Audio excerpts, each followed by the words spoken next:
I walked into my own house thinking I was getting cake and a quiet night. Instead, my wife had a jury seated at our table and a smile that said the verdict was already written. My boots left gray dust on the tile. Warehouse dust. The kind that gets under your nails and stays there like proof you did something real today. The dining room light was too bright. Candles, plates, a cake box pushed off to the side like an afterthought. 8 women lined the table, shoulders angled toward the center like they were watching a show. Wine glasses half full. Phones face down but not really ready. Rachel sat at the head. Not my wife at home Rachel. Not the one who used to lean into me when I walked in. This was Rachel Cole, posture straight, chin lifted, hair done like she had somewhere better to be. "Happy birthday," she said, sweet as a greeting card. The women smiled like I was supposed to bow. "Thanks," I said. I set my lunch cooler by the wall. My back ached. My hands still had that faint chemical sting from the shift. Rachel clasped her hands like a speaker at a seminar. "Before we do dessert, I want to set some new rules for this marriage." The word rules hit wrong. Not because I'm allergic to structure. I live in a structure. But rules don't belong in a marriage unless both people wrote them. She kept smiling. Rehearsed. "First, your friends. No more last-minute plans. If you want to see them, you ask first. And I need to approve who you're spending time with." A few nods around the table, like she'd just said something brave. "Second," she went on, "chores. You'll be doing dishes every night, laundry on weekends, and cleaning the garage. I'm tired of carrying the mental load." Claps. Actual claps. Soft, supportive, the kind you give a kid who finally says their lines. "Third," she said, voice still smooth, "money. We're combining accounts. I'll manage the budget.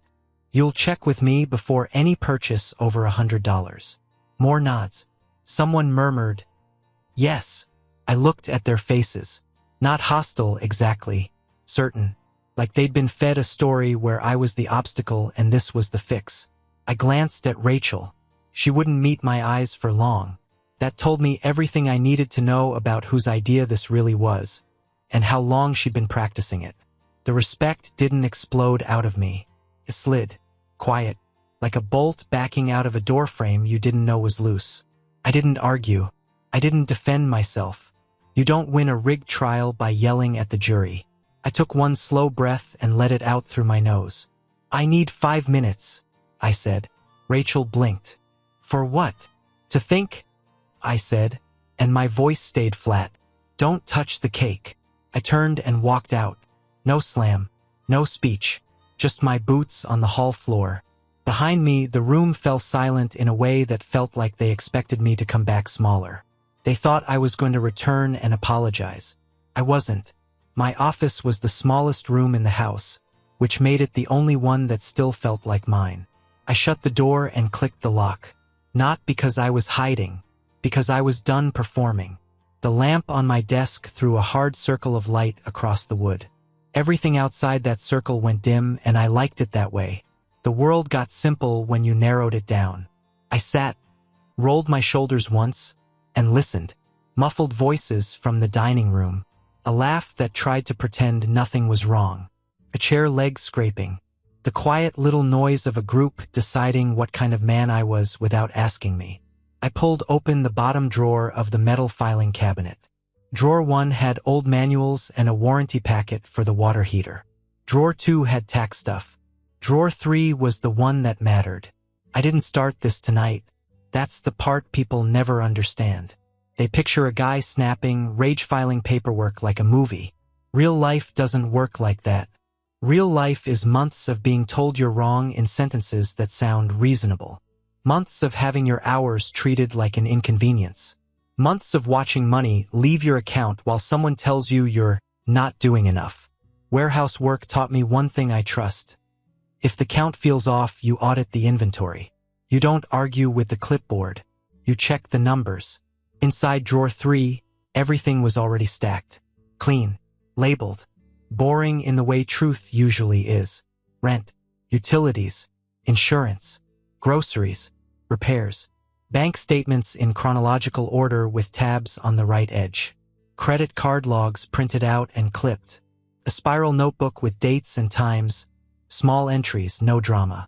April 12th, coffee 7:10 p.m., came home 9:03, smelled like cologne that isn't mine. May 6th, said work event, location pinged downtown hotel. I didn't write those lines to hurt myself. I wrote them to stop gaslighting from turning my brain into mush. I slid the latest stack onto the desk and flipped through it like it was a set of tools. Highlighter, black ink pen, straight edge ruler. When I highlighted a charge, it wasn't emotional. It was confirmation, like finding a damaged palette and tagging it so nobody pretends it's fine later. There was a rhythm to it. I liked the rhythm. It kept me from doing something stupid like pleading my case to 8 women who came here for a show. This wasn't revenge. Revenge is messy. It needs an audience. This was the order. Order beats emotion every time. I added one last sheet on top. My pay stubs, 3 months. Clean proof of what I bring in. What I've been carrying. What I've been swallowing while she practiced speeches about boundaries. I tapped the stack twice to square the edges. The muffled dining room noise rose again. Someone said my name like it was a punchline. I stood, picked up the paperwork, and felt the weight of it, paper thin but heavy in the way reality is when it finally has a shape. I unlocked the office door. When I stepped back into the hall, I didn't feel angry. I felt ready. When I walked back in, they were mid-whisper. Kelsey Lane leaned toward Brooke Nolan. One of them smirked like I was being dramatic. Someone held their phone a little higher than before, pretending not to. Rachel straightened in her chair, a smile resetting on her face, like she'd just paused the meeting and the manager finally showed up. There he is, she said syrupy. Are we ready to be adults? I didn't answer that. I walked to the table and set the stack down in the center. Flat, firm, like a ref placing the ball at midfield. The sound was small but sharp enough to cut the room. 8 sets of eyes dropped on the papers without permission. That's what paper does. Pulls attention. Rachel's smile tightened. What is that? Reality, I said. I took the top page and slid it toward her, then fanned a few more out so everyone could see there was more where that came from.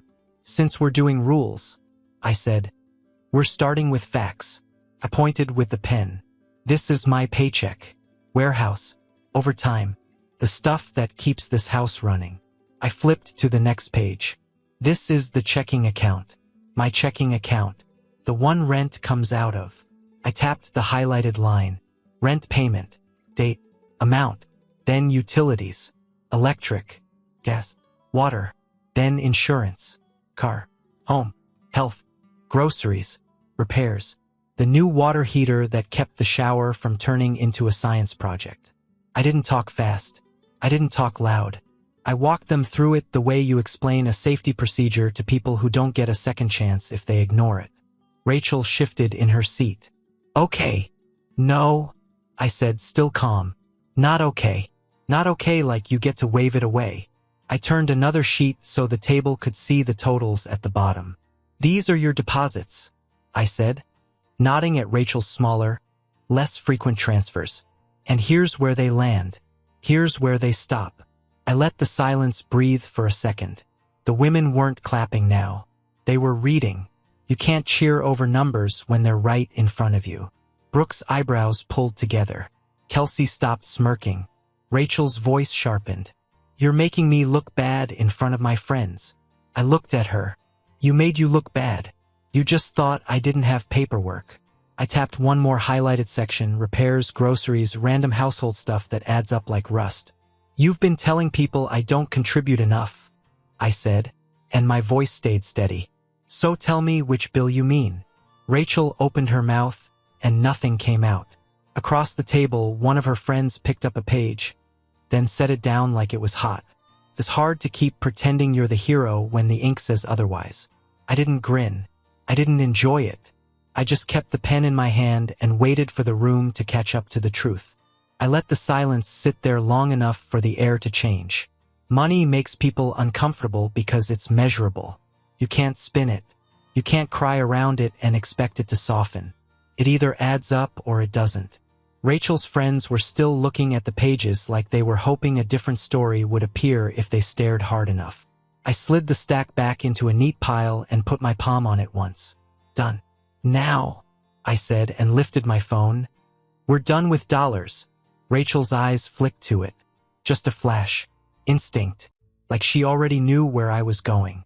I unlocked the screen and turned it toward the table. A thread of messages. Dates. Times. Lunch meetups. Quick coffee. Just swinging by. Little harmless words that become a habit when you stack them. Dylan Hart. I didn't add commentary. I didn't need to.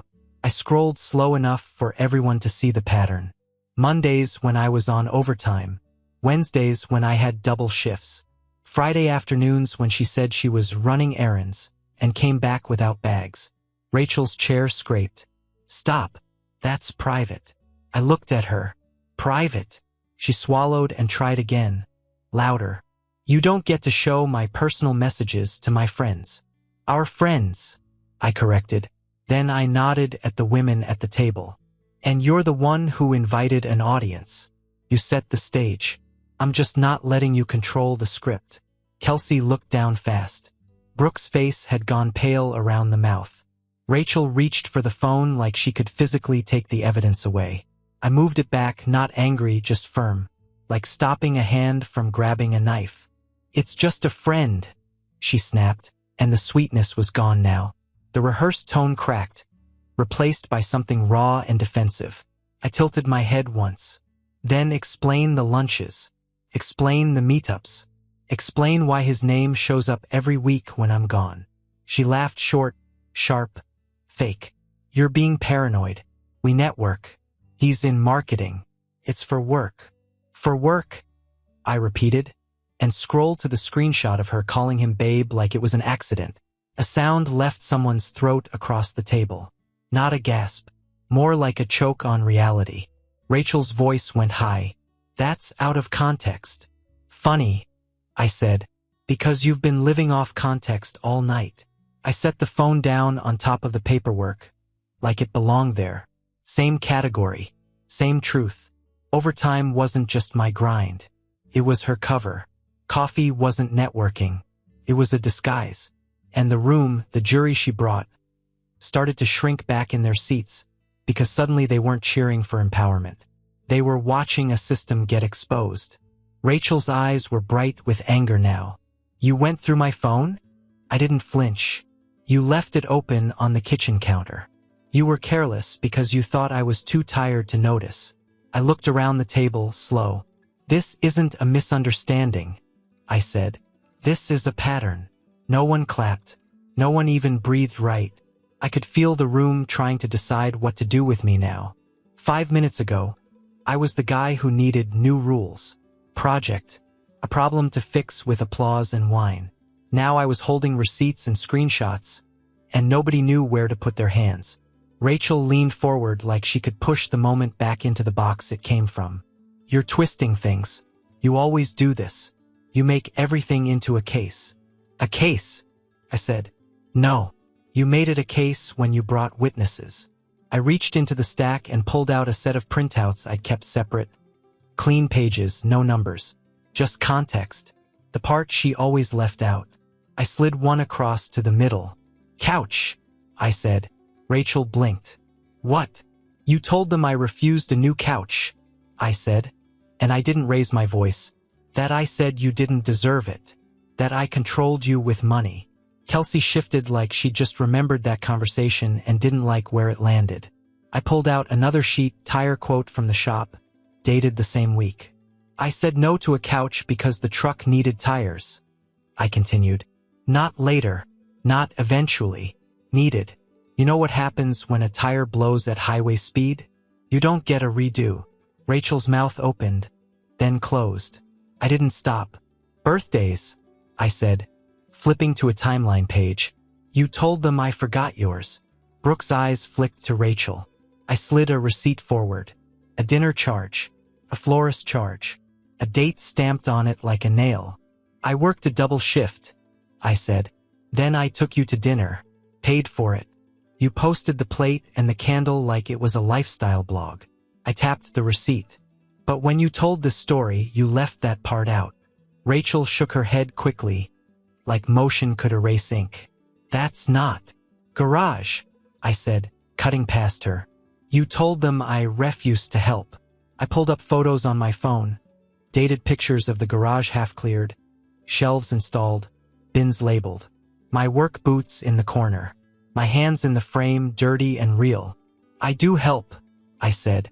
I just don't announce it in a group chat.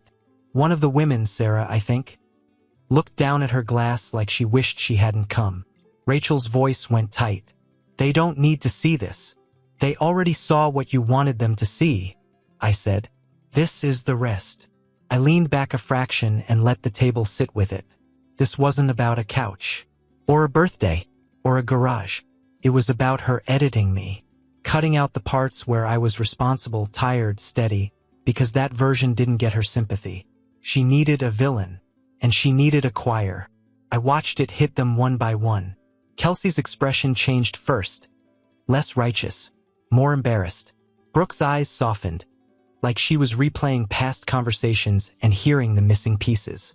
A couple of the others stared at the papers like they'd been handed a script with the stage directions finally included. Rachel's cheeks flushed. She started to cry, but it was the wrong kind. Not grief, not regret, panic. Why are you doing this? She whispered, and for a second her voice almost sounded small. I met her eyes and kept mine steady. Because asking for fairness isn't control, I said. And you've been selling control as a story so you could be the hero. Nobody spoke after that. The cheering tone was gone. The narrative she built in that room, the strong wife performance, collapsed into a silence thick enough to swallow it. I didn't rush the ending. I let the silence do its work. Then I reached into the stack and pulled the last sheet like I'd been saving a blade for the right moment. One page, clean, no highlighting, no emotion. I laid it on the table in front of Rachel. At the top was the attorney's letterhead.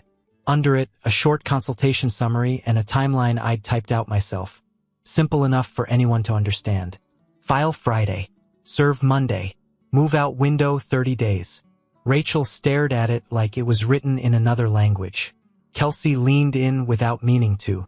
Brooke's hand went to her mouth. Rachel's voice came out thin. What is this? A decision, I said.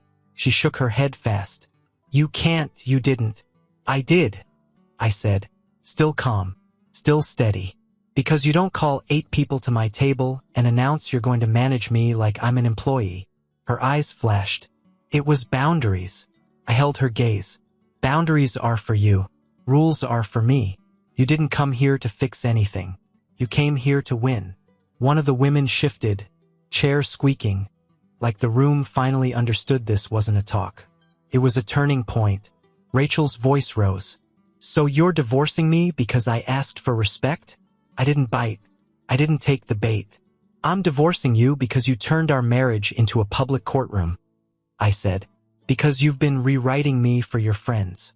Because you built a side life while I worked double shifts to keep the lights on. Her face hardened, then cracked. You're embarrassing me. I almost laughed, but I didn't give her that. There won't be a marriage to set rules for anymore, I said. So you can stop performing. The air changed. Performance drained out of the room and panic moved in. Rachel reached for the page like she could tear it and undo it. I put my hand over it first, flat, firm. Don't, I said. That's not the only copy. Her friends looked at her, then at me, then down at the table like it was suddenly dangerous to pick a side.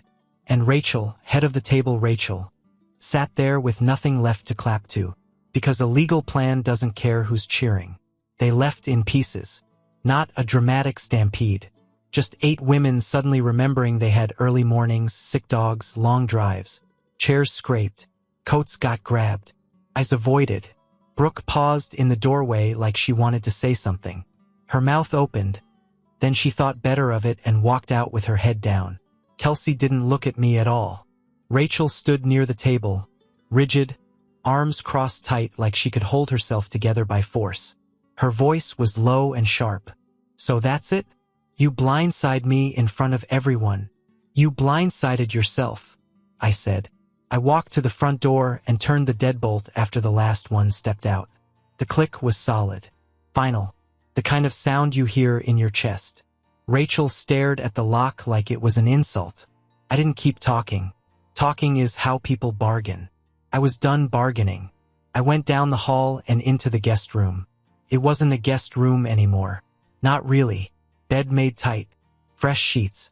A duffel in the closet with 2 weeks of work clothes folded. Spare charger on the nightstand. My guitar was on a stand in the corner like it was waiting to breathe again. I'd set it up over time, not in panic. Quiet prep. The same way I'd built the paperwork stack. Rachel followed me to the doorway. You're seriously doing this? I adjusted the pillow once like I had all the time in the world. 30 days, I said. Cold, she snapped. Clear, I corrected. She tried another angle. Softer. Can we talk in the morning? We've been talking for months, I said. You just preferred your version. She stood there for a beat, then turned and walked away with fast steps, like anger could carry her out of consequence. I shut the door. The house settled. Not lonely settled, like a machine after you cut the bad noise. That night I slept. Not perfectly, not like a kid, but enough. Enough to wake up without dread sitting on my chest. In the morning, my phone was already vibrating itself. Calls, texts, long messages stacked like bricks. I didn't read them. I showered, put on clean clothes, ate 2 eggs standing at the counter, packed my lunch like I always did. Same routine, same order. When I left, Rachel was in the kitchen with swollen eyes and a face built for drama. She watched me like I was supposed to feel something. I didn't give her a speech. I went to work. Steel racks, conveyor belts, forklifts whining, the honest noise. Around mid-morning, my phone rang again. Unknown number. I stepped into a quieter corner and answered. Hi, this is property management, a woman said. We received a call about possibly breaking the lease. I just need to confirm. Are you the primary leaseholder? Yes, I said. There was a pause, like she was checking something. It's entirely in your name. That's right. And you're confirming you want to proceed with the termination process? I looked at the concrete floor, oil-stained and familiar. It grounded me. Yes, I said calmly. Proceed. Okay, she replied. We'll email the paperwork today. I ended the call and slid my phone back into my pocket. That was the first domino. Rachel could run her mouth in a room full of friends. She could cry, threaten, rebrand, but she couldn't control the exit anymore, because the door out of this life wasn't in her hands. It was in mine. Rachel tried the soft version first. She caught me in the hallway that night, voice low, eyes wet like she'd practiced in a mirror. I made mistakes. I'm willing to do counseling. 30 days, I said. She flinched like the sentence hit her in the throat. You're acting like I'm nothing. I'm acting like I'm done, I said, and walked past her. Then came the rebrand. To her friends, I was cold, controlling, punishing her with silence, like quiet was cruelty instead of a boundary. To me, she tried bargains. I'll block him. I'll share my location. I'll give you access to my accounts. I didn't bite. 30 days, I said each time, steady as a time clock. On day 4, I got a text from an unknown number. Kelsey, can we talk? I think we owe you. Then another. Brooke, I'm sorry. I didn't know. Can I buy you coffee and hear your side? I met them at a plain place off the main road. Fluorescent lights. Stale muffins behind glass. No mood, no soundtrack. Perfect. They came in together, eyes cautious like I might explode. I didn't. Kelsey rubbed her hands around her cup. We thought we were helping her. You were helping her story, I said. Brooke swallowed. She said you controlled the money. That you... She stopped, embarrassed. That I was the villain. I finished for her. Yeah. Kelsey's face tightened. She made it sound like boundaries.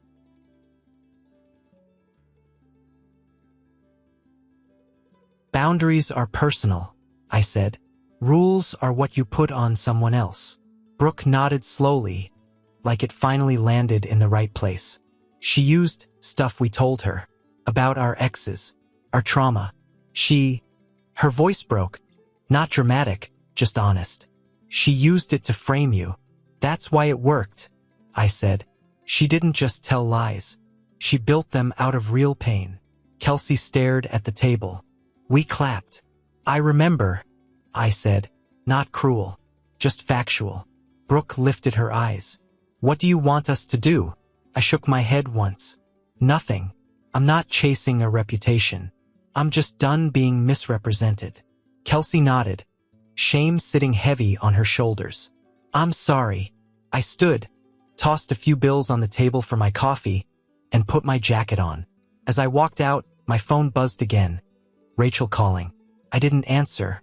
Consequences move faster than excuses, and her audience was already breaking apart without me lifting a finger. The legal process didn't feel like war. Felt like loading a truck the right way. Heavy things go on the bottom. Fragile things get wrapped. You label what matters. You don't argue with gravity, you respect it. Rachel's attorney started loudly. Polite emails with sharp edges. Long paragraphs that tried to make feelings sound like law. They wanted money. They wanted the couch. They wanted the kitchen set. They wanted temporary support, like I was a system she could keep tapping even after she set the system on fire. My attorney asked me if I wanted to respond emotionally. I said, no, I want to respond correctly. So I sent attachments, pay stubs, bank statements, the rent ledger, utility withdrawals, insurance premiums, grocery totals, repair invoices, a clean timeline of deposits versus withdrawals. Nothing dramatic, just the truth in a format that doesn't blink. When they claimed I withheld resources, I sent the proof of what I'd been paying and how long I'd been paying it. When they pushed for more, I pushed back with math. When they hinted at reputation, how it looks when a man walks away, I didn't react. Reputation is noise. Paper is real. Rachel tried a different approach after the first round didn't work. She called from an unknown number, voice soft enough to suggest she'd learned something. Can we talk? She asked. We've talked, I said. Not like this, she said. Not calm. I looked at the sink in my apartment. Empty, clean, no dishes stacked in quiet accusation. You didn't want to be calm. You wanted control. That's not fair, she whispered. I didn't take the bait. I didn't list her lies again. I didn't bring up Dylan. I didn't reopen the wound just to prove it existed. Fair is receipts, I said. And I have them. She went quiet, then tried the last bargain people try when they realize the door is actually closing. I'll sign whatever, she said. Just tell me what you want. I leaned back against the wall and watched the evening light cross the floor. Mutual, I said. But you don't know how to do that. So we're done. Her breathing changed. You can hear it when someone loses their audience and finally has to face the person they targeted. You're really not bending, she said. If it's not mutual, I walk, I told her. That's the whole lesson. The next emails got shorter. Less theater. More numbers. More reality. The final agreement wasn't perfect. Nothing clean ever is. But it was fair enough that I could feel my shoulders drop for the first time in months. No more drifting dread. No more waiting for the next conversation. That was really a lecture. When the last signature hit the page, the world didn't explode. It didn't clap. It didn't care. It just got quiet. A week later, I stood in my apartment with 2 boxes, a duffel bag, and the kind of empty space that makes some people panic. I didn't. The place smelled like fresh paint and nothing else. No staged candles. No vibe. No decorative clutter bought to impress people who didn't pay the bills. Just clean walls and a floor that didn't belong to anyone's performance. I brought pizza because it was simple and it felt honest. I sat on the carpet with the box open like it was graduation day. Grease on my fingers, cold drink beside me, silence around me like oxygen. I didn't need a table full of witnesses to feel strong. I set up a corner with a bench and a couple dumbbells. Not for revenge. For routine. I put my guitar on a stand where I could see it. I tuned it slowly, string by string, and played until my fingers remembered who they were. I cleaned my finances the way I clean everything. One pass, then another until the mess is gone. New passwords, new accounts, auto-pay for what mattered. A budget that didn't include someone else's needs, turning into my obligation. Some nights I came home exhausted and still felt peace. That's how I knew it was real. The story started at a dining table with clapping and rules meant to shrink me. It ended on a bare floor with pizza and quiet I chose on purpose. Power isn't noise. Power is clarity. And my rule stayed simple because simple rules are the ones you can live by. If it's not mutual, I walk. Subscribe and stay one step ahead of cheaters. And trust me, the next story makes this one look like a fairy tale.